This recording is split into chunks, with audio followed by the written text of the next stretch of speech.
تو شاید جیسے دنیا غافل ہے، لوگ غافل ہیں، ہم بھی شاید غافل ہوتے اور خواب غفلت میں پڑے ہوتے نہیں۔ الحمدللہ آج پوری دنیا کے اندر جہاں بھی مقاومت ہے، جہاں بھی مجاہدین اپنے حقوق کی جدوجہد کر رہے ہیں، خدا کی قسم ان سب کا سرچشمہ منبع کربلا ہے، اور ان سارے سرداروں کا سید و سردار اگر کوئی ہے تو وہ سید الشہداء کی ذات ہے۔ حسین ابن علی نے ہمیں سکھایا کہ ان حالات میں کیسے جیا جاتا ہے، حسین نے ہمیں سکھایا کہ کیسے مرا جاتا ہے۔ جب زمین کو تنگ کر دیا جائے تو حسین نے ہمیں ایک راستہ بتایا کہ جب ظالم زمین کو تنگ کر دے تو تسلیم نہیں ہونا، جب ظالم زمین کو تم پر تنگ کر دے تو آپ گھٹنے نہیں ٹیکنے، بلکہ کیا کرنا ہے؟ حسین نے ایک راستہ شہادت کا بتایا کہ جب ایسا زمانہ آ جائے تو پھر ذلت کی زندگی سے عزت کی موت مر جانا بہتر ہے۔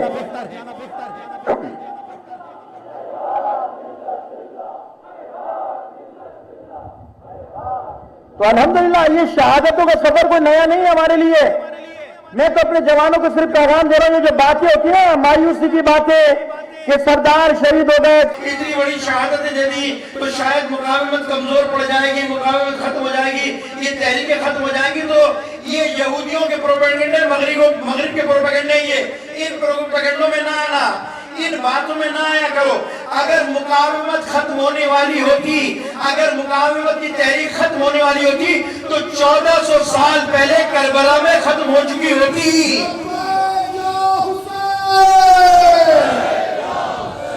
کیا کربلا ختم ہو گئی؟ سید الشہداء ختم ہو، شہید کر دیے گئے تو کربلا ختم ہو گئی؟ نہیں ہوئی۔ اس زمانے کے لوگوں نے بھی امام حسین کے لیے یہی کہا تھا، یہی پروپیگنڈا تھا اس زمانے میں۔ جب حسین نے مدینہ چھوڑنے کا اعلان کیا تو پڑھے تاریخ انسان اٹھا کر مختلف باتیں، مختلف گفتگو معاشرے میں ہو رہی تھی کہ آپ کیوں جانا چاہتے ہیں، آپ کے بابا نے تو سکوت کیا، آپ کے بھائی نے صلح کی، آپ جنگ کیوں کرنا چاہتے ہیں؟ یا کوئی آ کر کہتا تھا آپ اگر جنگ کرنا چاہتے تو بچوں کو لے کر مت جائے۔ یہاں تک تاریخ نے لکھا کہ جب حسین نے نکلنے کا ارادہ کیا تو 5 لوگ آئے اور آنے کے بعد کہنے لگے یا مولا سید و سردار، آپ جانا چاہتے ہیں، آپ سمجھتے ہیں کہ آپ کی اس تحریک سے اسلام بچے گا، اسلام مضبوط ہوگا، مولا ہم تو دیکھ رہے ہیں آپ قتل کر دیے جائیں گے اس راستے میں، اور آپ کی شہادت کے بعد اسلام اور کمزور و ضعیف ہو جائے گا۔ یہ اس زمانے کے تجزیہ نگار تھے کہ جیسے آج کے تجزیہ نگار ٹی وی پہ بیٹھ کے بات کر رہے ہوتے ہیں کہ اتنا بڑا نقصان ہو گیا، اتنے ہزاروں لوگ مار دیے گئے، کیا ہو گیا، کیا فائدہ ملا، حسن رسول اللہ مار دیے گئے، فلاں مار دیے گئے، نقصان ہو گیا۔ نہیں، یہ آج کی باتیں نہیں ہیں، یہ 1400 سال پہلے کی باتیں بتا رہا ہوں کہ لوگوں نے آ کر سید الشہداء سے کہا آپ قتل ہو جائیں گے، اسلام اور ضعیف ہو جائے گا، کمزور ہو جائے گا۔ یہ کون تھے؟ یہ اس زمانے کے لوگ تھے کہ جن کی نگاہیں محدود، جن کے تجزیے محدود، جو تجزیے نگار اپنے اپنے زمانوں کے تجزیے کرتے تھے، ان کے تجزیے تھے۔ یہ ان کا تجزیہ تھا کہ حسین قتل کر دیے جائیں گے تو اسلام شاید کمزور ہو جائے گا، ختم ہو جائے گا۔ لیکن نگاہ امامت دور تک دیکھ رہی تھی، نگاہ امامت دیکھ رہی تھی کہ تم سمجھتے ہو کہ میرے قتل ہو جانے سے، میرے شہید ہو جانے سے اسلام کمزور ہو جائے گا، ختم ہو جائے گا۔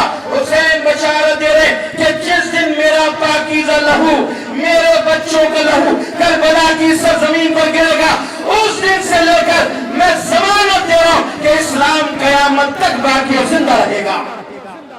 اور شہید علی نے لبیک یا حسین،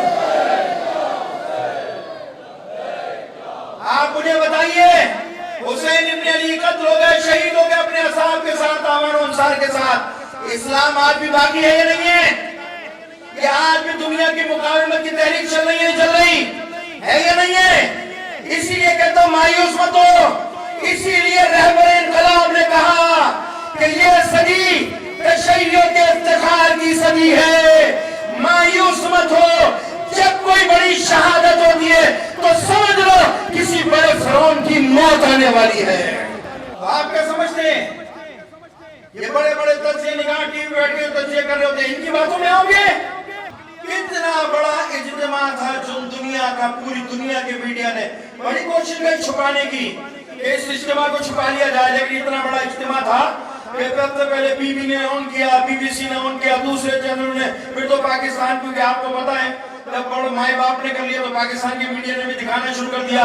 عزیزو یہ ہے، پریشان مت ہوا کرو کہ مسلمان حکمرانوں کی غیرت مر چکی ہے، مسلمان حکمران بے غیرت ہو چکے ہیں، جن کی اہمیت ختم ہو چکی ہے، جو مسلمانوں کی حمایت کے لیے ایک جملہ نہیں بول رہے۔ یاد رکھو اس باپ کی فریاد، یاد رکھنا کہ جس نے اپنے پوتے، اپنے بیٹے، اپنے بچے کے جنازے کو اٹھا کر فریاد کی تھی، یا رسول اللہ گواہ رہنا اس امت نے ہمارا ساتھ نہیں دیا۔ یاد رکھو روز قیامت یہ مظلوم خدا کی بارگاہ میں فریاد کریں گے، اے پروردگار کسی نے دنیا میں ہمارا ساتھ نہیں دیا، اگر ساتھ دینے والے تھے تو یہ حیدر کرار کے ماننے والے تھے، باقی سارے کے سارے بزدل تھے، ہماری حمایت تو کجا، ہماری حمایت میں ایک قرارداد بھی منظور نہیں کر سکے۔ لہذا ختم کر دیا میں نے اپنی بات کو، پریشان مت ہو، آتے حالات اپنی ذمہ داری ادا کرتے رہو، پانی کے قطرے گرا، یہ مت سمجھو کہ آپ کے کہنے سے کچھ نہیں ہوگا، ہوگا۔ آپ کیا سمجھتے ہو آپ کی کوئی ارزش نہیں ہے؟ وہ فاختہ کہ جب آگے جناب ابراہیم کو آگ میں ڈالا گیا تھا اور وہ درخت پہ بیٹھی تھی، اس نے خدا کے خلیل کو دیکھا مصیبت میں، تو کیا کیا تھا اس نے یہ سوچا تھا کہ یہ آگے نمرود ہے، میں اتنی سی طاقت ہوں، میں کیا کر سکتی ہوں خلیل اللہ کی مدد، میری کیا حیثیت ہے، میری کیا طاقت ہے، میرے خون سے کیا ہوگا؟ نہیں، اس نے یہ نہیں دیکھا، اس نے یہ دیکھا خدا کا خلیل مصیبت میں ہے، میرا فریضہ کیا ہے، میری ذمہ داری کیا ہے، اس نے یہ سوچا۔ نتیجہ کیا نکلا؟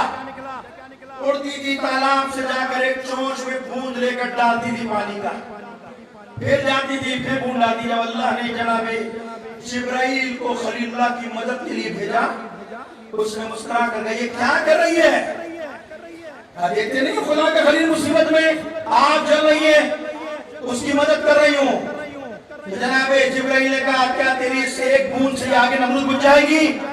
اس نے جواب دیا تھا آگ بجھانا میری ذمہ داری نہیں ہے، آگ بجھانا میرا فریضہ نہیں ہے، میری ذمہ داری صرف یہ ہے کہ خدا کا خلیل مصیبت میں اس کی مدد کروں، اس کی نصرت کروں۔ کیوں کہ جب قیامت کے دن مجھ سے سوال کیا جائے گا کہ میرا خلیل مصیبت میں تھا تو نے کیا کیا، میں کہہ سکتی ہوں خدا کی بارگاہ میں کہ پروردگار میں نے اپنے توان کے مطابق، اپنی طاقت کے مطابق تیرے خلیل کی مدد اور نصرت کی تھی۔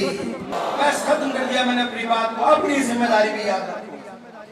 آج کا تو سوشل میڈیا کا دور ہے، ہر بچے کے پاس موبائل ہے، دنیا بھر کی ادھر ادھر کی بحثیں کرتے ہو موبائل پہ بیٹھ کر۔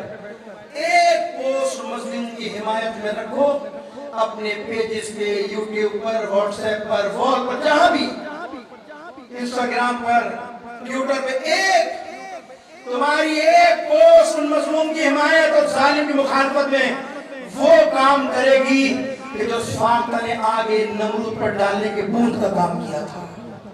کہہ سکتے ہو نا پروردگار وہاں تو نہیں جا سکتے تھے، لیکن ہم نے اپنی ذمہ داری کو اپنے شہر میں بیٹھ کے ادا کیا، اور یہ راستہ اختتام کی طرف جا رہا ہے۔ بس یہ کوئی سیاسی تجزیہ نہیں ہے۔ بعض لوگ کہتے ہیں کہ مولانا سیاسی باتیں کرتے ہیں، ارے تمہیں روایت کے بارے میں کیا پتا؟ یہ وہی میدان سج رہا ہے جس کا صدیوں سے انتظار کر رہے ہو، اپنے بڑوں سے، اپنے علماء سے، جن کے بارے میں سنتے آ رہے ہو کہ ایک منجی بشریت آئے گا، ایک نجات دہندہ آئے گا، اس کے آنے کی آہٹ شروع ہو گئی ہے، اس انقلاب کا آغاز ہو گیا ہے۔ اس انقلاب میں جو اپنا حصہ ڈالے گا کہ دنیا کے کسی کونے میں بھی ہوگا تو امام زمانہ کے ساتھ محشور کیا جائے گا۔ اپنی ذمہ داری ادا کرو۔ قرآن کہہ رہا وَلَا تَهِنُوا وَلَا تَحْزَنُوا وَأَنْتُمُ الْأَعْلَوْنَ إِن كُنتُم مُّؤْمِنِينَ۔ نہ ہی معصوم ہو، نہ ہی دل ملول، تم سب سے برتر والا ہو، مگر شرط یہ ہے کہ تم مومن بن جاؤ۔ جب مومن بن جاؤ گے خدا کی قسم دنیا کی کوئی طاقت تمہیں شکست نہیں دے سکتی۔ والسلام علیکم ورحمۃ اللہ وبرکاتہ۔